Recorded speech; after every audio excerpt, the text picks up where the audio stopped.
Welcome to కారుణ్య సమూహపు స్వాధ్యాయానికి స్వాగతం.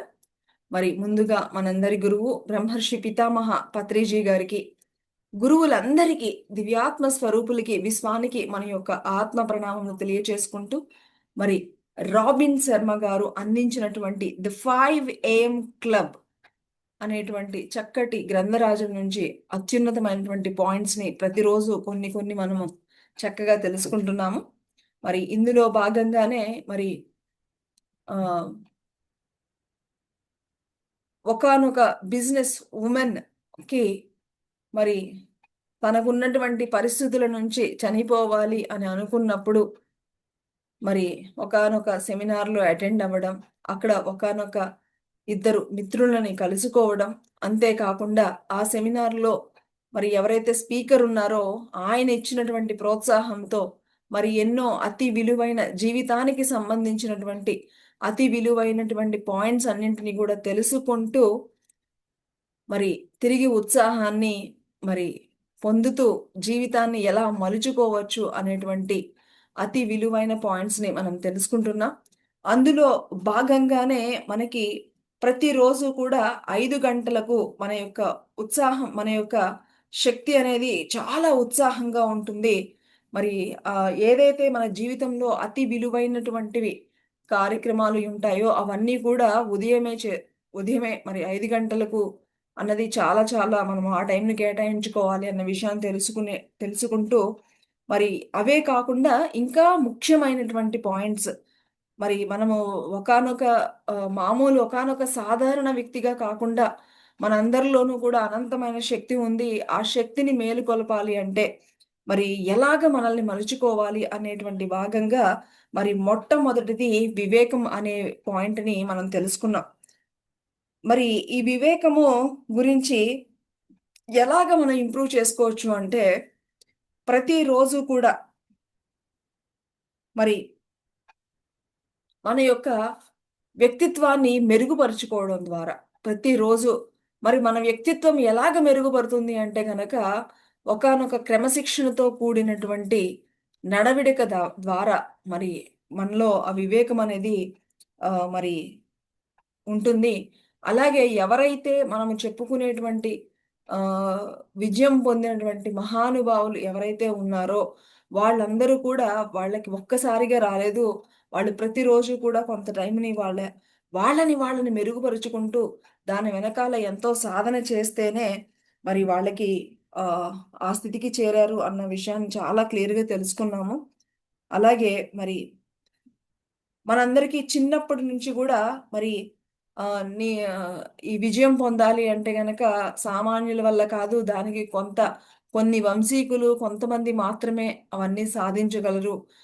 అని మనల్ని మనం ఎప్పుడైతే చిన్నప్పటి నుంచి మన యొక్క బ్రెయిన్‌ని చక్కగా మరి ఆ విధంగా మరి మనకి ట్రైన్ అప్ ఇవ్వడం మూలాన మనలో ఉన్న శక్తిని మనమే తగ్గించుకొని మరి ఆ విధంగా మనము ఆగిపోవడం అనేది జరుగుతూ ఉంటుందని తెలుసుకున్నాము. అంతేకాకుండా ముఖ్యంగా మరి మహానుభావులు వాళ్ళు ఏది కూడా వాళ్ళు ప్రతి చిన్న పాయింట్‌ని గూడా ఎంతో చాలా స్పష్టంగా, క్లియర్‌గా 100% వాళ్ళు సాధారణ వ్యక్తులు ఒక కొంచెము చేసి కొన్ని రోజుల్లో ఆపేస్తారు. కానీ విజయాన్ని సాధించే వ్యక్తులు చివరి వరకు గూడా వాళ్ళ యొక్క ప్రయత్నాన్ని చేయడం వల్లనే వాళ్ళు సక్సెస్ అయ్యారు అని, అలాగే మన మనసు కొంతసేపటి తర్వాత ఆపేయి, ఆపేయి అని చెప్తూ ఉంటుంది. కానీ అక్కడే ఎవరైతే దాన్ని తట్టుకుని మరి ముందుకు తీసుకెళ్తారో వాళ్ళకి విజయం అవుతుంది. మరి కేవలం 5% వ్యక్తులే ఆ విధంగా ముందుకు వస్తారు. మిగతా వాళ్ళందరూ చాలా నార్మల్‌గా మనం థింక్ చేస్తూ ఉంటాము. ఎంతసేపు గూడా ఏదో ఒక పని మధ్యలో ఆపడానికి అనవసరమైనటువంటి సాకులు ఏదో ఒకటి చూసుకుని ఎప్పటికప్పుడు చెప్పి పని కంప్లీట్ చేయకుండా మరి సాధారణ వ్యక్తుల యొక్క తత్వం అలా ఉంటుంది. మరి నిజమైన మరి విజయం సాధించే వాళ్ళు ఎప్పుడు గూడా సాకులతో ఉండరు. వాళ్ళ ఎలాంటి అడ్డంకులు వచ్చినప్పటికీ కూడా దాన్ని ఏ విధంగా దాన్ని కంప్లీట్ చేయొచ్చు అనేటువంటి ఇదితో ముందుకు వెళ్తారు అన్న విషయాన్ని చాలా చక్కగా అర్థం చేసుకున్నాం మై డియర్ ఫ్రెండ్స్. మరి అంతా గూడా మన చేతుల్లోనే ఉంది. ఇది మరి ప్రతిరోజు గూడా కన్సిస్టెన్సీ ఒకరోజు చేసి 4 రోజులు చేయకుండా ఇలా ఎప్పుడు గూడా మనం ముందుకు వెళ్ళలేము. ఆ కన్సిస్టెన్సీ ఎవరైతే మరి ఇంకా ప్రయత్నిస్తూ ఉంటారో వాళ్ళకి ఇవన్నీ కూడా సాధ్యమవుతాయి అని తెలుసుకున్నాం మై డియర్ ఫ్రెండ్స్. ఇక రెండో పాయింట్ వచ్చేసి పరధ్యానము. ఎస్, ఇది వివేకాన్ని ఎప్పటికప్పుడు మనల్ని పెంచుకుంటూ మనల్ని మనం మన యొక్క గుణాలతో మనకి రోజు రోజుకి ఒక క్రమశిక్షణతో కూడిన జీవితం జీవిస్తూ మనల్ని మనం వివేకవంతులుగా ఎప్పుడు కూడా నిత్య విద్యార్థిగా ఉంటూ మనం ఎప్పుడు కూడా ఎదుగుతూ ఉండాలి అనేది ఫస్ట్ పాయింట్. అయితే సెకండ్ పాయింట్ వచ్చేసి పరధ్యానం. అంటే మనము పరధ్యానం అన్నమాట. ఇంకేం చెప్తున్నారంటే పరధ్యానం అనే వ్యసనము మన యొక్క సృజనాత్మకకు అది ఆపేస్తుందన్నమాట. ఏదో ఒక పరధ్యానంలో ఉంటూ ఉంటారు కదా! అలాగనమాట. ముఖ్యంగా ఈ యొక్క పరధ్యానం అనేది ఈ సైబర్ న్యూసెన్స్ ఈనాడు మరి మన యొక్క సంస్కృతిలో అతి ప్రమాదకరమైనటువంటి విషయాలు. అంతే కదా! ఇప్పుడు ఈ డిజిటల్ మనకి కొత్త మొబైల్ ఇవన్నీ కూడా ఇప్పుడు మనము అందరం కూడా బాగా ఈ యొక్క ఈ మొబైల్స్‌కి వాటికి ఎడిక్ట్ అయిపోయి మన టైంని మనకు తెలియకుండా పరధ్యానంలో అలాగా గంటలు గంటలు టైంని వేస్ట్ చేసేసుకుంటూ మరి అసలైనటువంటి వాటికి మనము అర్థవంతమైనటువంటి చర్యలకి మనము టైంని ఇవ్వడం పూర్తిగా మానేసాము అని చెప్తున్నారు మై డియర్ ఫ్రెండ్స్. అయితే మరి విలువైనటువంటి సమయాన్ని అర్థం లేనటువంటి చర్యలతో వ్యర్థం చేయడమే మరి నేటి ప్రజానీకం ఎంచుకున్నటువంటి మొత్తు మందు అని చెప్తున్నారు మై డియర్ ఫ్రెండ్స్. అవునా? ఒప్పుకుంటారా? మొత్తు మందట ఇది మనకి. Yes, we have to agree. అంతే కదా! మనకి తెలియకుండానే మనకి టైం దొరికిందంటే ఫస్ట్ మనకి చెయ్యి ఎక్కడికెళ్తుందంటే మొబైల్ ఎక్కడుందా అని వెతుక్కునేటువంటి పరిస్థితి. ఈ రోజుల్లో మరి ఆహ్, ఏది ఉన్నా లేకపోయినా కూడా ఫస్ట్ మొబైల్. సో, దాన్ని సరిగ్గా యూజ్ చేసుకోవడానికి ఉంటుంది. దాన్ని సరిగ్గా ఉపయోగించుకోలేకపోవడం గూడా ఉంటుంది. అయితే ఎక్కువ ఈ మత్తు మందికి అందరూ గూడా ఈ బానిసైపోయారు అని చెప్తున్నారు. మనకి తెలుసు ఈ మొబైల్ అంటే మనకి ఈ టైం తినేస్తుంది. ఇవన్నీ మనకు తెలుసు. కానీ మన యొక్క ఉద్వేగము, మన యొక్క ఆకర్షణ నుంచి మనల్ని తప్పుకోనీయకుండా చేస్తుంది. ఈ గాలం నుంచి మనం తప్పుకోలేకపోతున్నాము. ఈ ప్రవర్తన వల్ల కలిగే దీని మూలానే మనం ఎంతో నాణ్యమైనటువంటి జీవితాలను పోగొట్టుకుంటున్నాము. మరి ఎంతో నష్టపోతున్నాము అని చెప్తున్నారు. అంతే కదా మై డియర్ ఫ్రెండ్స్. ఎంతమంది ఒప్పుకుంటారు ఈ పాయింట్? ఒకప్పుడు చక్కగా ప్రతిరోజు కూడా అందరము ఒక ఫ్యామిలీ ఉంది అంటే కంపల్సరీగా 5 మంది ఉంటే ఐదుగురు, నలుగురుంటే నలుగురు అందరూ కలిసి మాత్రమే కూర్చుని ఆహ్, అందరికీ కూడా మరి కంపల్సరీ కూర్చుని భోజనం చేసి చక్కగా మంచి ఆ రోజు అన్నీ మాట్లాడుకుని, అన్ని కష్టాలు, సుఖాలు అన్నీ చెప్పుకునేటువంటి స్థితిలో ఉండేవాళ్ళము. ఈరోజు ఎలా అయిపోయింది చెప్పండి? ఈవెన్ భోజనం చేసేటప్పుడు గూడా ఎవరి మొబైల్స్ వాళ్ళు పక్కన పెట్టుకుంటున్నాము. ఓ పక్కేటి తింటున్నాము, ఓ పక్క మొబైల్స్ చూస్తున్నాము. ఎవరి రూము వాళ్ళదే, ఎవరి ప్లేసు వాళ్ళదే. ఆ! సో, రిలేషన్స్ ఎక్కడున్నాయి చెప్పండి? ఆ! సో ఎంతో, ఎంతో, ఎంతో విలువైనటువంటి ఈ మెరుగైనటువంటి జీవితాన్ని ఈ విధంగా ఎంతోమంది కోల్పోతున్నాము అనేక రకాలుగా, అనేక విధాలుగా అని మరి చెప్తున్నారు మై డియర్ ఫ్రెండ్స్. అలాగే ఇదే కాదు ఒక సంబంధ బాంధవ్యాలనే కాదు అనేకం ఇలాంటివి. ఇప్పుడు సపోజు ట్రేడింగ్ గురించి తెలుసనుకోండి ఎవరికైనా ఒక ఐడియా ఉంటే, ఆ మొబైల్‌లో జస్ట్ ఒక సెకండ్‌లో వస్తే వేలొస్తాయి. ఒక సెకండ్‌లోనే పోతే అన్నీ పోతాయి. ఆ! చూడండి ఎంత మారిపోయిందంటే, అసలు ప్రతీదీ గూడా మొబైలు మనల్ని ఆ విధంగా మనల్ని బానిసలుగా చేసుకుంటుంది. ఇప్పుడు నాకు చాలామంది చెప్తుంటారు, "మాకు తెలుసు ట్రేడింగ్ అన్నీ తెలుసు. కానీ మేము దానికి అడిక్ట్ అయిపోయాము. మా చెయ్యి ఉండట్లేదు." అని ఎంతమంది వింటున్నాను చెప్పండి.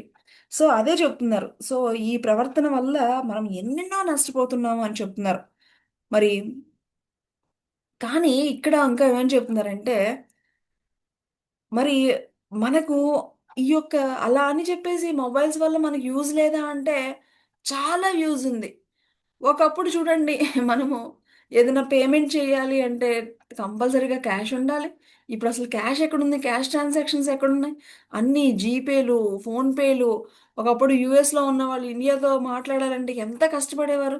ఇప్పుడు వాట్సాప్ కాల్సు, వీడియో కాల్సు, ఆ! ఒకప్పుడు ఏదన్నా బ్యాంక్ గాని, ఏమైనా ట్రాన్సాక్షన్స్ చేయాలి అంటే ఎంత ఇబ్బంది ఉండేది. ఇప్పుడు everything is on click. So, ఇక్కడ మనకి పాజిటివ్ గూడా ఉంది. అదే చెప్తున్నారాయన. ఈ యొక్క సాంకేతికత వల్ల ఎన్నో ఉపయోగాలు కూడా ఉన్నాయి. ఎందుకంటే, ఈరోజు నేను ఈ విధంగా ఉన్నాను అంటే గనక, ఈ యొక్క సాంకేతిక నైపుణ్యమే నన్ను ఈ విధంగా ఇక్కడికి తీసుకువచ్చింది అని చెప్తున్నారు. అంతేకాదు, నేను ఈయన చెప్తున్నారు ఈ కోటీశ్వరుడు ఆయన యొక్క అనుభవాలతో చెప్తున్నారనమాట. నేను ఈరోజు ఈ విధంగా ఉన్నాను అంటే నాకు కూడా క్యాన్సర్ వచ్చింది కదా! మరి క్యాన్సర్ నేనుతో బాధపడుతున్నప్పుడు మరి నాకు ఆయన ఈ యొక్క కోటీశ్వరుడు చెప్తున్నాడనమాట. ఆహ్, మరి వైద్య రంగంలో ఎన్నో ఎన్నో ఈ యొక్క న్యూ టెక్నాలజీ మూలాన మరి నేను ఎంతో అద్భుతమైనటువంటి శక్తిని దాని నుంచి బయటపడగలిగాను గూడా. సో ఇలాగా ఎన్నో ఉన్నాయి. కొన్ని మంచి పనులు గూడా. సో, మొబైల్ వల్ల ఎంతో స ఈ యొక్క ఆధునిక విజ్ఞానం వల్ల ఎంతో ఉపయోగపడింది. మనకు ఉపయోగించుకునే వాళ్ళని బట్టి మనకెంతో హెల్ప్ అయ్యింది. అలాగే దానివల్ల ఎన్నో నష్టాలు గూడా ఉన్నాయని చెప్తున్నారనమాట. మరి సో, ఇంకా ఏమని చెప్తున్నారంటే, ఈ రోజుల్లో ఎలా అయిపోయిందంటే 5 నిమిషాలు గూడా ఖాళీ లేకుండా అదిగా ఒక పని కాదు. 4, 5 పనులు, 10 పనులు అన్నీ నెత్తినేసేసుకొని చేసేదానికంటే కూడా ఏదో ఒక్క పనిలో పూర్తిగా నిమగ్నం అవ్వండి అని చెప్తున్నారు. సో, దాని మూలాన మీకు అందులో ఒక చక్కటి ఫోకస్ అది అన్నీ ఉండడం వలన బాగా మీకు హెల్ప్ అవుతుందని చెప్తున్నారు. సామాజికంగా మరి 10 మంది అక్కర్లా, అంతమంది స్నేహితులు అక్కర్లా. ఒక్కళ్ళు మీకు సరైనటువంటి స్నేహితులు ఒక్కళ్ళుంటే సరిపోతుంది. గాఢమైన సంబంధాలు ఏర్పరచుకోండి. అనవసరమైనటువంటి ఉపయోగించుకోండి. కానీ దాన్ని ఎంతవరకు ఉపయోగించుకోవాలి, ఒక మొబైల్ ఉపయోగించుకోవాలంటే దాన్ని ఎక్కడి వరకు ఉపయోగించుకోవాలో అక్కడి వరకు ఉపయోగించుకొని కట్ చేసుకునేటట్లు మనం ఉండాలి అని చెప్తున్నారు. ఇంకా అసలైనటువంటి ప్రవీణులు ఎవరైతే ఉన్నారో వాళ్ళు ప్రతీదీ చెక్ చేసుకుంటారనమాట. ఏది మనకి అవసరమో, ఏది మనకి మన యొక్క వ్యక్తిత్వాన్ని పెంచుతాయి, ఏవి అనేవి ఇవన్నీ చెక్ చేసుకునే వాళ్ళందరూ గూడా సమయాన్ని వినియోగించుకుంటారని చెప్తున్నారు. అలాగే కేవలము సమయాన్ని సద్వినియోగం చేయడమే కాదు, మీ యొక్క ధ్యాస గూడా ఎలా ఉంది అనేది గూడా ఇంపార్టెంట్. మీ యొక్క ధ్యాసను సరి అయిన విధంగా సద్వినియోగం చేసుకోండి అని చెప్తున్నారు. మరి వీళ్ళిద్దరూ ఈయన అన్నీ చెప్తుంటే మీకు చాలా చాలా థాంక్స్. మాకు చాలా విలువైన పాయింట్స్ చెప్పారు. మేము బిజీగా అంటే మనకి ఈయన అదే చెప్పారనమాట. మీరు ఇవన్నీ చెప్తుంటే నాకసలు ఎక్కడ టైం ఉంటుంది? నాకసలు మనం అంతే కదా! మనం గూడా అంటూ ఉంటాం. నాకసలు టైం ఎక్కడుంది? మనకసలు టైమే లేదు. మనకు అంటే ఆయన చెప్తున్నారు. టైము మీరు గనక చెక్ చేసుకుంటే గనక 80% ఆఫ్ ద టైము మీరేదైతే స్పెండ్ చేస్తున్నారో అవన్నీ గూడా పనికిరానివే ఉంటాయి. చెక్ చేసుకోండి అని చెప్తున్నారు. మనం టైం లేదు, టైం లేదు, టైం లేదు అంటున్నాం గదా! ఆటిలో చెక్ చేసుకోమంటున్నారు. మీరు ఒకసారి చెక్ చేసుకోండమ్మా. మీరు టైం లేదు, టైం లేదు అంటున్నారు కదా! మీరు చేసిన దాంట్లో అందులో మీకు విలువైన టైము మీరు నిజంగా చేసిన టైము ఎంతో ఇదేదో బావుంది కదా! మనము ప్రతిరోజు మన చెక్ చేసుకో టైం మనం అసలు నిజంగా ఎంతవరకు చెక్ చేసుకుంటున్నాం అనేది మన యొక్క సింహావలోకనంలో ఒకసారి చెక్ చేసుకునే పాయింట్ కింద మనం ఇది గూడా పెట్టుకుందాం. హ్మ్. ఇది గూడా చాలా చాలా ఇంపార్టెంట్ అని చెప్తున్నానన్నమాట. హ్మ్. ఎందుకంటే ఏమని చెప్తున్నారంటే మనము ఒక పని చేసేటప్పుడంట మనము పూర్తిగా దాని మీద అటెన్షన్ పే చేసినప్పుడు మనలో ఒకానొక ఉన్నతమైనటువంటి స్థితికి వెళ్ళేటువంటివి గూడా ఉంటాయి. సో, దాని మూలాన దానికి సంబంధించిన అతి విలువైనటువంటి ఐడియాస్ రావడము అవన్నీ జరుగుతుంది. కానీ ఏం జరుగుతుందంటేనట మనం ఒకటి స్టార్ట్ చేస్తామంట. స్టార్ట్ చేసిన వెంటనే మళ్ళా మనము ఇంకో దానికి డైవర్ట్ అయిపోతాం. అదే చెప్తున్నారు. ఇది చాలా చాలా ఇది రియల్‌గా ఆహ్, ఇది 100% మీరు గమనించుకోండి మీరొక్కసారి. మీరు గనక ఏదైనా ఒక పని తీవ్రంగా కంటిన్యూయస్‌గా ఒకదాని మీదే గనక మీరు అటెన్షన్ పే చేయగలిగితే ఎంత అద్భుతంగా ఉంటుందంటే అంత అద్భుతంగా ఉంటుంది. ఎందుకంటే ఉదాహరణకి మనందరికీ ఒక ఎగ్జాంపుల్ చెప్తాను. ఆహ్, మనకి కోవిడొచ్చిన టైంలో యాక్చువల్‌గా అప్పుడు టైముంది. అప్పుడు ఇలాగ రోజు మనకి స్వాధ్యాయంలో కొంచెం కొంచెం ఇలాగ పేజెస్ కొన్ని చాప్టర్స్ కొన్ని చదువుకునేటువంటి అలవాటుంది మనకి. నేను ఆ కోవిడ్ టైంలో ఏం చేసేదానంటే ఒక ఒకే బుక్ జస్ట్ 2 డేస్లో కంప్లీట్ చేసేసేదాన్ని. అప్పుడు అంటే ఒక బుక్ స్పెషల్గా నేను అప్పుడు ఫకీర్ అనేటువంటి బుక్ తీసుకున్నాను. ఫకీర్ అనేటువంటి బుక్ అప్పుడు చదివేటప్పుడు నేను కంటిన్యూస్గా దాని మీదే ఆ పుస్తకం ఇంకా ఏం చేసేదాన్ని కదనమాట. జస్ట్ అంటే ఆ ఎక్స్పీరియన్స్ ఇది చదువుకునేదాన్ని, ఏదన్నా తింటే తినేదాన్ని, మళ్ళీ వెంటనే బుక్ పట్టేసుకునేదాన్ని. బుక్ పట్టుకుంటే నాకు ఎంత వైబ్రేషన్స్ అంటే అసలు బాబానే పక్కన వచ్చి కూర్చున్నట్లు నాకు ఎంత అద్భుతంగా అనిపించిందంటే అప్పుడు అనిపించింది అబ్బా నిజంగా ఇలా చదువుకుంటే ఇంత బాగుంటుందా అని అనిపించింది. అలాగా ఒక స్వాధ్యాయం అనే కాదు ఏదైనా సరే ఒక పనితో గనక మనము అంత పూర్తిగా మనము ఒకసారి కనెక్ట్ అయిపోయాము అంటే గనక నిజంగా దాని నుంచి అవి మనం అందులో మనకి ఎన్నో ఎన్నో ఎన్నో విషయాలు తెలుసుకుంటాం మై డియర్ ఫ్రెండ్స్. అది ఒక వంట కానివ్వండి, ఒక స్వాధ్యాయం కానివ్వండి, ఒక ధ్యానం కానివ్వండి, లేకపోతే మీరు ఏదన్నా మీ ఆఫీస్లో ఏదన్నా ఒక పర్టికులర్ ఒక వర్క్ కానివ్వండి. ఆఫీస్లో కూడా నేను ఇది గమనించాను. ఏంటి అంటే మనం ఏదైనా ఒక ఒక పాయింట్ మీద మనము ఆ రోజంతా ఉంటే గనక దాని నుంచి మనకి ఏవో ఎన్నో ఎన్నో కొత్త కొత్త ఐడియాస్ వస్తుంటాయి. మనం ఏం చేస్తూ ఉంటే 10 పనులుంటాయి. ఇది కొంచెం టైం, ఇది కొంచెం టైం, ఇది కొంచెం టైం, ఇది కొంచెం టైం పెట్టేస్తాం. సో దాని మూలాన ఏది సరిగ్గా అవ్వదనమాట. సో అదే చెప్తున్నారు. మీరు అన్ని పనులు చేయక్కర్లా. ఏదో చేసేది ఒకటి కంటిన్యూస్‌గా పెట్టుకుంటే మీకు అక్కడ పెరుగుతుంది. మీ యొక్క ఉత్పాదన గాని, మీ యొక్క సృజనాత్మకత గాని అన్నీ గూడా మీకు చాలా చాలా హెల్ప్ అవుతాయని చెప్తున్నారు. ఇది చాలా చక్కటి పాయింట్ మై డియర్ ఫ్రెండ్స్. ఆ! మరి అలాగే చెప్తున్నారు. ఈయన ఈ మాట చెప్పగానే ఇక్కడ ఈ ఈ యొక్క కోటీశ్వరుడు ఎవరితో చెప్తున్నారు? ఇద్దరు వ్యక్తులున్నారు. ఒకళ్ళేమో ఒక బిజినెస్ వుమెన్. ఒక అతనేమో ఒకానొక కళాకారుడు. ఈ కళాకారుడు చెప్తున్నాడు. యెస్. యెస్. కరెక్టే. మీరు చెప్పింది 100% కరెక్ట్. నాకు ఏమనిపిస్తుందంటే నేను ఏదైనా ఒక కొత్త పెయింటింగ్ వేస్తున్నప్పుడు, ఇంకా అందులో నేను నిమగ్నం అయిపోయి, ఏవో చక్కగా ఒక చక్కటి స్థితికి వెళ్ళిపోతున్నప్పుడు, వెంటనే నాకు ఏదో ఒక డిస్ట్రాక్షన్, ఏదో ఒక పరధ్యానము, ఏదో ఒకటి నేనలా డైవర్ట్ అయిపోతున్నాను. Yes. I agree with your point అని ఆయనే చెప్తున్నారనమాట. ఇంకా ఏమని చెప్తున్నారంటే, మీరు ఈ యొక్క ప్రతి ఒక్కరిలో కూడా ఈ యొక్క ఇది ఉంటుందనమాట. ఈ మేధ అనేది ప్రతి ఒక్కరిలో ఉంటుంది. మీరు ఒక మేధను సమీపించే కొద్దీ మీ భయాలు మిమ్మల్ని విధ్వంసం చేస్తాయి. అది. కొన్ని ఏంటంటే కొన్ని భయం గూడా ఉంటాయి. ఒక్కొక్కసారి ఆహ్, భయం గూడా ఉంటుంది. సపోజు ఆహ్, ఒకసారి ఒకసారి ధ్యానంలో పూర్తిగా ఇలా కూర్చున్నప్పుడు ఆహ్, మనము ఒక స్థితిలోకి వెళ్ళిపోతూ ఉంటాం. నాకు ఇనీషియల్‌గా ఫస్ట్‌లో కూర్చున్నప్పుడు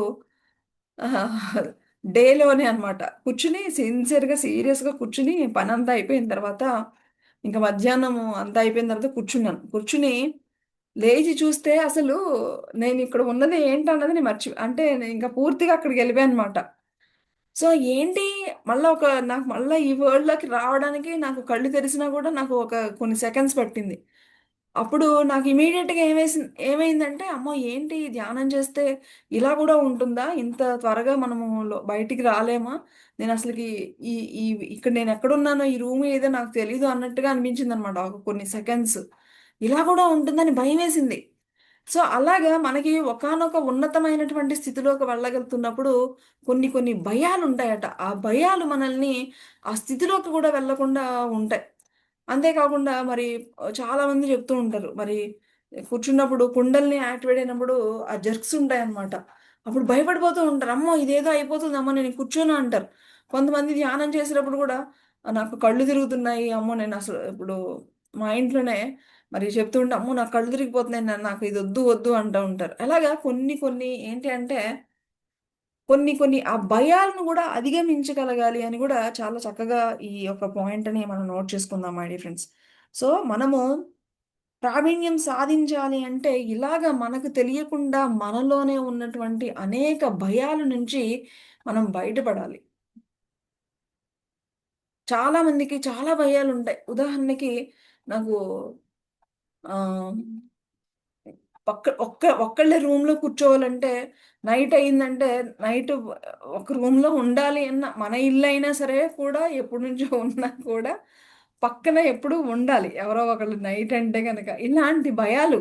ఎన్ని రకరకాల భయాలు మై డియర్ ఫ్రెండ్స్. ఒకటి అని కాదు. ఉండేవి. ఇలాంటి నాకు ఈ భయం ఉండేది. నా పక్కన ఎప్పుడూ ఒకళ్ళు ఉండాలన్నమాట. మా అమ్మ గాని, ఎవరో ఒకళ్ళు ఎప్పుడూ ఒక్కళ్ళే ఉండేటువంటి అలవాటు లేనప్పుడు ఉండేది. కానీ నెమ్మదిగా ఈ ధ్యానం చేయడం మూలన అసలు పూర్తిగా నాకు ఎలా పోయిందో గూడా తెలియకుండానే ఆ ధైర్యం అనేది వచ్చేసింది. సో, ఇలాగా మనలో తెలియని మనకి మన యొక్క గత జన్మల్లో కొన్ని ఫోబియాస్ కానివ్వండి, ఏవో ఉంటాయి కొన్ని. ఇవన్నీ గూడా ఇవన్నీ మనల్ని వెనక్కి లాగుతూ ఉంటాయట. మనం మనం ప్రయత్నించే ఈ యొక్క ఇదిలో మనము ఇవెన్నో భయాలుంటాయి. వాటన్నిటి నుంచి గూడా మనం బయట పడగలగాలి అని చెప్తున్నారు. మరి ఇంకా భయాన్ని ఎలా పోగొట్టుకోవచ్చంటే కూడా పత్రి సార్ చెప్తూ ఉంటారు. పత్రి సారు బ ఆహ్, ఆహ్, ఎలాగా అంటే గనక ధైర్యంగా ఉండే వ్యక్తులతో ఉండమని చెప్తూ ఉంటారు. అలాగే ఈయన ఏం చెప్తున్నారంటే, అలాగే ఓషో అంటే గనక ఓషోలో ఎప్పుడు గూడా చెప్పే పాయింట్ ఏంటంటే, గమనించడం ద్వారా మన యొక్క భావోద్వేగాల్ని కానీ అన్నిటిని గమనించడం ద్వారా మనం వాటి నుంచి బయటపడొచ్చని ఓషో చెప్తూ ఉంటారు. అలాగే ఇక్కడ ఈయన గూడా చెప్తున్నారు. భయాన్ని మనము గమనించడం ద్వారా కూడా మనము దాన్ని పూర్తిగా జీరో చేయొచ్చు అని చెప్తున్నారు. గమనించడం, గమనించడం అన్నది చాలా ఇంపార్టెంట్. మనం నోట్ చేసుకోవాల్సినటువంటి పాయింట్. మనం ఎక్కడైనా సరే మన కంట్రోల్‌లో మన యొక్క భావోద్వేగాలు గాని, ఎక్కడన్నా ఏదన్నా పోతుంది అంటే గనక వెంటనే అసలు దాన్ని గమనించడం అనేది ఒక సాక్షిలాగా అంటారు గదా! మన ఓషో ఎక్కువ ఈ యొక్క వర్డ్స్‌ని ఎక్కువ యూజ్ చేస్తూ ఉంటారు. సో, అలాగా గమనించడం వల్ల మనం బయటపడొచ్చు అని చెప్తున్నారు. ఇంకా మనము చాలా టైంని ఎక్కడ వేస్ట్ చేస్తామంటే చెప్తున్నారు షాపింగ్‌లు. ఈ షాపింగ్‌లకెళ్తే అసలు టైం ఎలాగా మరి అయిపోతదో మనకు తెలియని విషయం కాదిది. మీ యొక్క షాపింగ్‌లు అనవసరమైన వాటికి ఒక్కదానికని ఒక్కటి కొనుద్దామని ఎళ్తాము. కానీ ఒక్కదానితో ఆగుతామా చెప్పండి? ఎన్ని వెళ్ళిన రోజే కాదు. ఆ నెక్స్ట్ డే కూడా ఆ డ్రెస్సు అప్పుడు మనం షాప్‌లో చూసాం కదా! అది తీసుకొనుంటే బావుండేది. ఆ! లేకపోతే నాకు ఈ మోడల్ కనిపించింది. ఈ షాపింగ్‌లో ఈ ఈ మనకి వెళ్ళింది ఒకటవుతుంది. వెళ్ళని ఇంకా ఎక్కువ ఎన్నో ఆలోచించేస్తూ ఉంటాం. అదే చెప్తున్నాను. మీరు ఈ షాపింగులు వీట్లి మూలాన అంటే పనికిరాని అంటే మనం ఎక్కువగా ఇన్వాల్వ్ అయిపోతూ ఉంటామో కాబట్టి వాటి నుంచి కూడా మీరు ఆ ఎరుకనేది ఉండాలి అని చెప్తున్నారు. ఇంకా ఏమని చెప్తున్నారంటే, ప్రతీదీ కూడా ఈ యొక్క కోటీశ్వరుడు అన్నీ గూడా ప్లాన్డ్ అనమాట. ఆయన మరి ఇలాగా మరి అసిస్టెంట్‌తో మరి ఆహ్, తన చెయ్యి ఆయన చేసేటువంటి ప్రతి ఒక్క ఆహ్, మూవ్‌మెంట్‌కి కూడా ఒక సిగ్నల్ అనమాట వాళ్ళ అసిస్టెంట్స్‌కి. సో, ఈయన చెయ్యెత్తేటప్పటికి ఆళ్ళ అసిస్టెంట్ వచ్చేసారనమాట. వచ్చేసేసి ఆహ్, ఏమిచ్చారంటే ఒక ఆహ్, ఒక ట్రే అనమాట. ఆ ట్రేలో మరి వీళ్ళకి చెప్పడానికని చెప్పేసేసి ఆహ్ మస్తిష్కం. మన యొక్క ఈ యొక్క ఈ బొమ్మ లాంటిది ఒకటి ఇలా పెట్టుకొని తీసుకొచ్చారనమాట ఆయన. సో, అంటే మన యొక్క బ్రెయిన్ ఎలాగా రియాక్ట్ అవుతుంది అని వీళ్ళకి ఎక్స్‌ప్లెయిన్ చేయడానికని చెప్పేసి ఆయన దాన్ని తెప్పించారనమాట. ఈ మస్తిష్కం ఉంది గదా! ఈయన చెప్తున్నారనమాట. ఏమని? సెరెబ్రమ్ కింద థాలమస్‌కు 2 వైపులా కొన్ని కట్టడాలున్నాయి. ఇవే లింబిక్ సిస్టమ్ అని అంటారు. అంటే మనకి అంటే మనం ఎలాగ వర్క్ చేస్తుంది అనేది కూడా వీళ్ళిద్దరికి ఎక్స్‌ప్లెయిన్ చేస్తుందనమాట. మరి క్రితము నేను చెప్పిన మరి ఈ మస్తిష్కంలో మరి అమిగ్డాలా అనేది ఈ మస్తిష్కంలో ఒక భాగం అని చెప్తున్నారు. అంటే మన బ్రెయిన్ ఎలాగ వర్క్ చేస్తుందనేది కూడా చెప్తుందనమాట. వేలాది సంవత్సరాల క్రితము మనకట చాలా ఆకలి బాధ, అలాగే చలి, బాధలు, యుద్ధాలు ఇవన్నీ గూడా విపరీతంగమైనటువంటి కష్టాలుండేయట. అప్పుడు అట అది మరి ఆహ్, అలాంటి సమయంలో ప్రమాదాలను గురించి మనల్ని ఈ యొక్క ఈ యొక్క మస్తిష్కం మనము హెచ్చరిస్తూ ఉండేది. ఆ! మరి కళాకారులు చెప్తుందనమాట. అంటే ఒకానొక ఆపత్ సమయంలో ఉన్నప్పుడు మన బ్రెయిన్ యొక్క వర్కింగ్ అనేది డిఫరెంట్‌గా ఉంటుందని చెప్పడానికని చెప్పేసి ఈ పాయింట్ చెప్తున్నానన్నమాట. సో, ఇప్పుడు మనకేంటంటే ఇప్పుడు మన మన యొక్క జీవన శైలి చాలా ఫ్లెక్సిబుల్‌గా ఉంది మనకి. ఎక్కడ గూడా మరణ భయాలు గానీ, ఇలాంటివి ఏమీ లేవు. చాలా ఫ్లెక్సిబుల్‌గా ఉన్నాం కాబట్టి, మనం అసలు అంత ఈ యొక్క ఏదైనా ఒక ఆపద సడెన్‌గా విపత్తు ఎదురవుతుందంటే వేంటి, వేంటి, వేంటి అని ఆలోచిస్తూ ఉన్నప్పుడు, ఆ బ్రెయిన్ గూడా దాని యొక్క స్పీడ్‌ని అది పెంచుకుని, అది అది కూడా ఏంటి అంటే మనకి సరే మన అసలు మన లోపల ఉన్నటువంటి ఆ మేధ అనేది కరెక్ట్‌గా వర్క్ అయ్యి, మనకి ఒక చక్కటి వర్కింగ్‌లో ఉన్నట్లు మనకి చాలా ఉండేది. ఇప్పుడేంటంటే, ఇప్పుడు అలా ఏం లేదు. ఇప్పుడు అని చెప్తుందనమాట. మరి ఆహ్, ఆ! అయితే చెప్తున్నారు. ఈ లేడీ చెప్తుందనమాట. ఏమని చెప్తున్నారంటే, నాకు ఈ బిజినెస్ వుమెన్ గదా! ఈవిడ. ఈవిడ చెప్తున్నారు, "నా వ్యాపారం ఉంది కదా! అసలు నా వ్యాపారంలో నాకు బోలెడంత ఉంది. నాకు ఆహ్, నేను చాలా నేను చాలా సాధించాను గూడా. ఒక రకంగా చెప్పాలంటే నేను విజయం సాధించాను. కానీ నేను వేరే వాళ్ళతో చూసుకుంటే గనక నేను చాలా సంపాదించాను. చాలా బాగున్నాను. కానీ నాకెప్పుడు గూడా ఏం చెప్తుందంటే నా బ్రెయిను, ఏదైతే నేను ఇంకా ఏదైతే పొందలేదో దాని గురించే పదే, పదే, పదే, పదే చెప్తూ నాకు మనశ్శాంతి లేకుండా చేసేస్తుందని ఈవిడ చెప్తుందనమాట.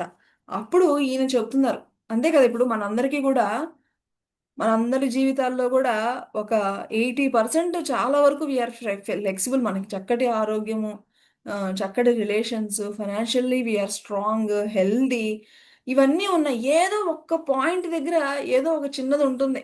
ఎవరో ఏదో ఒకటి పిల్లాడు గురించనో, లేకపోతే కుటుంబ సభ్యులు ఎవరి గురించనో, లేకపోతే ఏదో చిన్నదేదో ఉంటుంది. మనందరం అవన్నీ వదిలేస్తామంట. ఆ లేనిది ఏదైతే ఉందో దాన్ని పట్టుకునే మన యొక్క పూర్తి యొక్క ఆనందాన్ని మొత్తం గూడా పోగొట్టుకుంటున్నాము అని చెప్తున్నారు. ఇంకా ఏమని చెప్తున్నారంటే, ఎందుకు అంటే ఎప్పుడు గూడా మనం పోల్చుకుంటూ ఉంటాం. వాళ్ళకి వాళ్ళకి వాళ్ళ బాబు చాలా ఇంటెలిజెంట్‌గా ఉన్నాడు. ఎప్పుడు వేరే వాళ్ళతో కంపేర్ చేసుకొని, మనల్ని మిగతావి మనకి ఇంకా బోలెడన్నుంటాయి. అవి పట్టించుకోము మనము. అది లేనిదేదో పట్టుకొని, దాన్నే మనము ఇదిగా తీసుకుంటూ ఉంటాము. ఈ పోలిక అనేది ఏమవుతుందంటే, ఆనందాన్ని దొంగిలించుతుంది అని చెప్తున్నారు. కాబట్టి ఐశ్వర్యము, కీర్తి, తెలివి ఉన్నవారు మరి చాలా మందికుంటాయి. కానీ అది ఎప్పుడు గూడా వాళ్ళతో అక్కడితో సంతోషపడరు. ఏదైతే లేదో దాని గురించే ఎక్కువ ఆలోచిస్తూ ఉంటారు అని ఇది మనం కరెక్ట్ చేసుకోవాలని చెప్తున్నారు. సో, ఆహ్, ఉన్న వాటిల్లో మనకి చాలా చాలా ఉంటాయి. ఏదో ఒక్కటి లేదు. దాని గురించే పదే, పదే, పదే, పదే ఆలోచించి మిమ్మల్ని మీరు ఇది చేసుకోకండి అని చెప్తున్నారు. మరి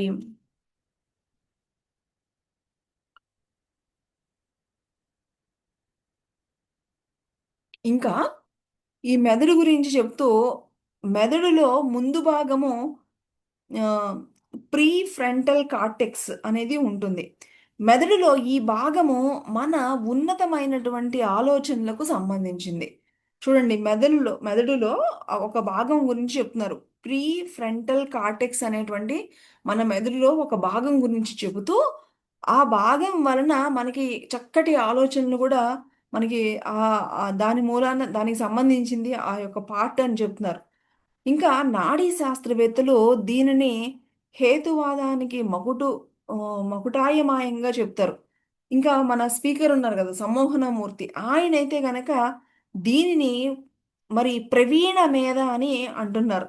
అసలు ఇక్కడే ఉంది విషయం. ఏంటి అంటే మన కలలు పెద్దవై, మన విద్య చాలా వేగమై, మన యొక్క సృజనాత్మకత, ప్రావీణ్యం పెరుగుతున్న కొలది మన యొక్క సనాతన మేధ మరి ప్రవీణ మేధల మధ్య పేచీ పడుతుంది అని చెప్తున్నారు. అంటే ఒకటేమో ఎప్పటినుంచో మన పాతకాలం నుంచి వచ్చేటువంటి దాంతో ఒకటి. అలాగే లేటెస్ట్‌గా అంటే ఎక్కువ సృజనాత్మకంగా ఈ యొక్క ప్రవీణ మేధల మధ్య యుద్ధం వస్తుందని చెప్తున్నారు. ఏంటి అంటే మనము ఎరిగిన సురక్షిత ప్రాంతాలు విడిచిపెడుతున్నామని తెలుసుకుంటుంది. ఏంటి మన అధిమ మీద అంటే మనకు పాత పాత నుంచి అంటే అనేక ఓల్డ్ ఓల్డ్ అధిమ మీద అంటే మన యొక్క పాత మన యొక్క ఓల్డ్ ఎక్స్‌పీరియన్సెస్ అని మనం అనుకోవచ్చు మై డియర్ ఫ్రెండ్స్. సో, అది ఏంటంటే మనము ఎప్పుడైతే సురక్షిత ప్రాంతాలు అంటే మన యొక్క కంఫర్ట్ జోన్‌లో నుంచి మనము గనక బయటికి వస్తున్నాము అంటే గనక ఆహ్, అది ప్రమాదాన్ని పసిగడుతుంది. వ్యక్తిగతంగాను, వృత్తిపరంగాను మనం పురోగమించాలి అంటే ప్రమాదం అవసరము. అవకాశం ఉన్న అపరిచిత ప్రదేశాలలో మనం సాహసం గూడా చేయాలి. అప్పుడే మనము మన యొక్క మేధతో బంధం పెంచుకుని ఎదుగుతాము. మనలో ఉన్నతమైనటువంటి కౌశలం, ధైర్యం దాగి ఉన్నాయని తెలిసినప్పుడు మానవ హృదయము మరి వరదలాగా అవుతుంది. మరి మరి ఈ పాయింట్ మనం అంతకుముందు గూడా చాలా సార్లు చెప్పుకున్నాం మై డియర్ ఫ్రెండ్స్. మనము ఈవెను పాత మన స్వాధ్యాయంలో కూడా మనం ఎప్పుడైతే మన యొక్క కంఫర్ట్ జోన్‌లో నుంచి గనక మనము బయట ఒక అడుగు గనక ముందుకు వేసినప్పుడు అప్పుడు మన లోపల ఉన్నటువంటి శక్తులన్నీ గూడా మేలుకుంటాయి అనే పాయింట్ మనము అంతకుముందు గూడా చెప్పుకున్నాం. సో, ఇక్కడ గూడా అదే పాయింట్ చెప్తున్నారు. సో, ఎప్పుడైతే మనము అపరిచితమైనటువంటి ప్రదేశాల్లోకి మనము సాహసం చెయ్యాలి అని గూడా చెప్తున్నారు. సో, మనం ఏంటంటే చాలా కంఫర్టబుల్‌గా చూసుకుంటూ ఉంటాం. మన ఇంట్లో కానివ్వండి, బయటికెళ్ళినప్పుడు గానీ, అన్నీ చాలా కంఫర్టబుల్‌గా చూసుకుంటాము. కానీ, మనం ఆ కంఫర్ట్ జోన్ దాటినప్పుడే మనలో ఉన్నవన్నీ గూడా బయటకొస్తాయని గూడా చెప్తున్నారనమాట. మరి మీరు గనక ఎంతసేపు సాధ్యమైన స్థాయి కంటే తక్కువ ఉండడానికి ప్రయత్నించితే, మీరు జీవితమంతా కూడా అలాగే ఉండిపోతారు. చూడండి. మనము పరిచితమైన రంగం విడిచి ఏదైనా కొత్తది ప్రయత్నించినప్పుడు మరి వేగం మనము అందుకుంటుంది. అసలు ఇది ఎంత అద్భుతమైన పాయింట్ అంటే మనలో మనందరం మనము చాలా చాలా మనము భయపడుతూ ఉంటాం మై డియర్ ఫ్రెండ్స్. ఒక కొత్త ప్రాంతానికి ఎళ్ళాలంటే భయం. ఆఫీస్‌లో గూడా ఒక కొత్త టాస్క్ తీసుకోవాలంటే అమ్మో! నాకు దీని గురించి ఏమీ తెలీదు గదా! నేనెందుకు తీసుకోవాలని వెనకబడుతూ ఉంటాం. సో, ఈయన చెప్తున్నారు. మీకు ఏమీ తెలియకపోతేనే అక్కడికి వెళ్ళినప్పుడు మీలో ఉన్నటువంటి శక్తంతా కూడా బయటకు వస్తుంది. కాబట్టి భయపడకండి. మీరు ఆహ్, ఆహ్, వెళ్ళండి. ముందుకు అడుగు వేయండి అని చెప్తున్నారు. అప్పుడు మీరు శక్తివంతులవుతారు. మీ యొక్క అన్నీ కూడా పెరుగుతాయి అని చెప్తున్నారు. మరి అప్పుడు చూడండి.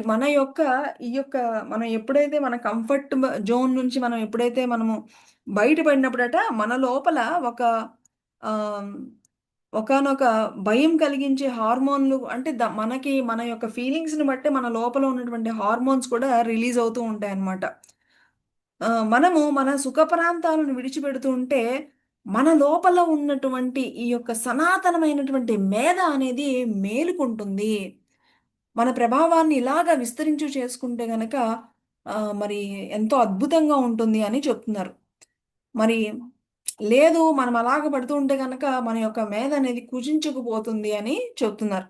మన మరి మనకి ముఖ్యంగా 3 ఉంటాయట. ఒకటి ఏంటంటే ఏదన్నా ఒక పరిస్థితి వచ్చినప్పుడు పలాయనము అంటే గనక నా వల్ల కాదు అని చెప్పేసి వెనక్కి వెళ్ళిపోవడం.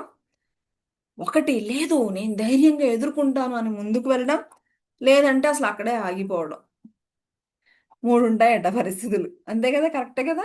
ఒకటి ఏంటంటే మాకొద్దు, ఏమి వద్దు మాకిక్కడే ఉండిపోతాము అని ఉండిపోయే వాళ్ళొకళ్ళు. బాబు అసలు నాకిదొద్దు అని చెప్పేసి వెనక్కి వెళ్ళిపోయే వాళ్ళొకళ్ళు. నేను ముందుకు వెళ్తాను అని ప్రయత్నించేవాళ్ళు. ఇలాగా మనకి 3 ఉంటాయి ఆప్షన్స్. మరి అది మనము సెలెక్ట్ చేసుకోవాలి అని చెప్తున్నారు.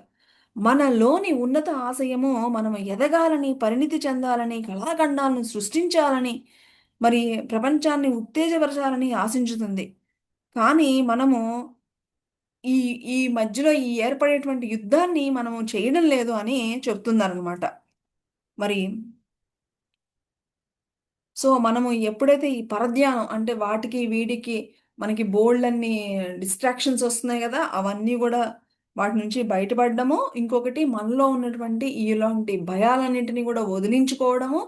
ఇంకొకటేంటి మనము ఈ కంఫర్ట్ జోన్‌లో నుంచి ధైర్యంగా ముందుకు వెళ్ళడం అనేది మనకి చాలా చాలా ఇంపార్టెంట్ అని చెప్తున్నారు.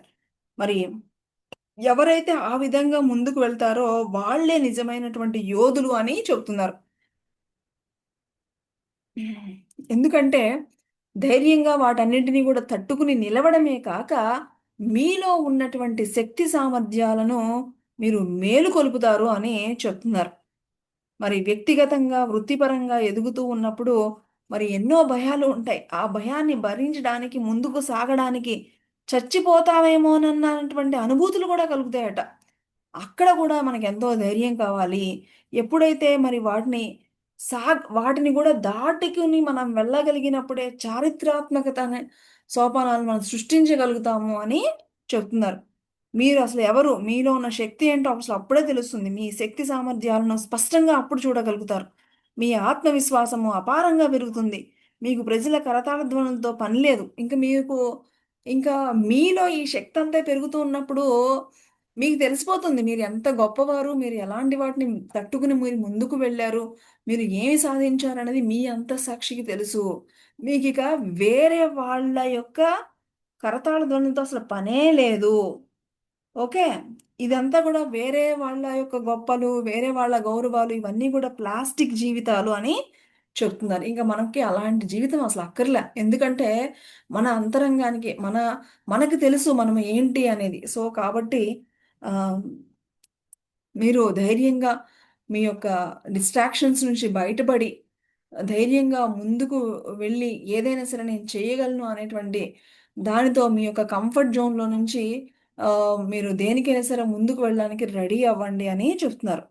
మరి అంతే కాదు, ఇంకా చెప్తున్నారు. మీకు కొన్ని పేర్లు గూడా చెప్తాను. ఎవరైతే మనం ప్రఖ్యాత నవలాకారులు అని అనుకున్నామో ఈ కోటి మరీ చెప్తుందనమాట వాళ్ళ గురించి. ఆహ్, అలాగే కొన్ని పేర్లు గూడా ఇక్కడ ఇచ్చారు. ఏంటి 'ఫ్రాంక్ లాయిడ్ రైట్' అని, 'ఎర్నెస్ట్ హెమింగ్' అని ఇలాగ కొన్ని పేర్లిచ్చి వీళ్ళందరూ కూడా మరి ఎవరైతే విజయవంతులు అనుకున్న వాళ్ళందరూ కూడా మరి ఈ యొక్క 5 గంటల 5 ఏఎం అనేటువంటి ఇంద్రజాలాన్ని వాళ్ళు ఉపయోగించుకున్న వారే వీళ్ళందరూ కూడా అని చెప్తున్నారు. ఎందుకంటే ఆ సుందరమైనటువంటి ఆ టైంలో మరి ప్రశాంతత ఉంటుంది. నిర్మలత్వం ఉంటుంది. మరి సృజనాత్మకత పునరుద్ధరించుకోవడానికి, మరి పరమాత్మను దర్శించడానికి, పరమాత్మ తమకు ప్రసాదించిన వరాలను తలిచి ధన్యవాదాలు తెలపడానికి, ఇవన్నీ గూడా ఈ 5 ఏఎం అనేది చాలా వాళ్ళందరూ గూడా ఈ టైంని ఉపయోగించుకున్న వాళ్ళని కొంతమంది పేర్లు కూడా చెప్పడం జరిగింది. గొప్పవారు అందరూ కూడా చాలా సమయము ఏకాంతంగా గడిపిన వారే. చూడండి మై డియర్ ఫ్రెండ్స్. మనకి ఏకాంతంగా ఉండడానికి టైమే దొరకదు. కానీ గొప్పవాళ్ళందరూ కూడా చాలా సమయము ఏకాంతంగా గడిపినవారు. కోటీశ్వరులు. సూర్యోదయానికి పూర్వము ఉండే ఏకాంతము మీ శక్తిని, సామర్థ్యాన్ని, మీలోని మానవత్వాన్ని అనేక విధాలుగా విస్తరింపచేస్తూ ఉంటాయి. మీరు ఎదగాలి అంటే ఏకాంతంగా ఉండడం కూడా చాలా చాలా అవసరము. మీరు ఫోన్‌లో లెక్కలేనన్ని అర్థం పర్థం లేని విషయాలను గురించి అంతూ పొంతూ లేకుండా రోజంతా మాట్లాడుకుని ఉండొచ్చు. లేదా మీ ప్రావీణ్యాన్ని ప్రయోగించి, మీ కౌశలాన్ని పదును పెట్టి అందరిని ఉద్ధరించగల జ్ఞాన జ్యోతిగా మీరు మీ యొక్క వ్యక్తిత్వాన్ని మలుచుకోవచ్చు అని చెప్తున్నారు. మరి ఎప్పుడైతే మీ యొక్క సర్వశక్తులు ఒక దాని మీద ఏకాగ్రం చేసిన వ్యక్తి మాత్రమే అసలైనటువంటి ప్రావీణ్యం సాధించగలరు. అందుచేతనే మరి ఆధిపత్యం అంటే మనిషిని సంపూర్ణంగా డిమాండ్ చేస్తుంది అని చెప్తున్నారు ఫ్రెండ్స్. ఇది మై డియర్ ఫ్రెండ్స్ ఈరోజు మనం తెలుసుకున్న అత్యున్నతమైనటువంటి పాయింట్స్. ముఖ్యంగా మనము అనేక ఈ మొబైల్ కానివ్వండి, వేరేవి ఇంకా చాలా ఈ మొబైల్ అనేది అందరికి కామన్ గాబట్టి మనం ఇది చెప్పుకున్నాం. ఇంకా కొందరికి మొబైల్ అని కాదు కొన్ని రిలేషన్స్ అయ్యుండొచ్చు. లేకపోతే ఫైనాన్షియల్‌గా అయ్యుండొచ్చు. ఇలాగ ఏవో పర్సనల్‌గా చాలా మనము ఒక పని స్టార్ట్ చేస్తాము. కానీ వెంటనే డిస్ట్రాక్ట్ అయిపోతూ ఉంటాం. సో, దాని నుంచి జాగ్రత్తగా ఉండండి. అలాగే ధైర్యంగా ఏదన్నా ఒక పని చేసేటప్పుడు ధైర్యంగా ముందుకు వెళ్ళండి. మీరు అక్కడి నుంచి వెనక్కి వస్తారా? అక్కడే ఆగిపోతారా? ముందుకు పరిగెడతారా? ధైర్యంగా వెళ్తారా? అనేది మీ చాయిస్. సో, కొన్ని కొన్ని పరిస్థితులు ఎలా వస్తాయంటే మనకేమన్నా అయిపోతుందేమో అనేటువంటి పరిస్థితులు కూడా వస్తాయట. అయినా సరే మరి ధైర్యంగా ముందుకు వెళ్ళండి అని అలాగే గొప్ప గొప్ప మహానుభావులందరూ కూడా ఈ విధంగా ప్రయత్నించిన వారే వాళ్ళ యొక్క అతి విలువైనటువంటి, అతి శక్తివంతమైనటువంటి సమయం ఉదయం వాళ్ళందరూ కూడా ఈ విధంగా అత్యున్నతమైనటువంటి పనులకు పెట్టుకున్న వారే వీళ్ళందరూ కూడా అని మరి మనకి మీరు మీ మీ యొక్క వ్యక్తిత్వాన్ని ఎలాగా మీరు మలుచుకుంటారనేది మీలోనే ఉంది చాయిస్ అని మనకి చక్కగా మనల్ని చక్కటి జ్ఞానం అందించిన రావిన్ శర్మ గారికి కృతజ్ఞతలు తెలుపుకుంటూ తిరిగి రేపటి స్వాధ్యాయంలో కలుసుకుందాం. Thank you.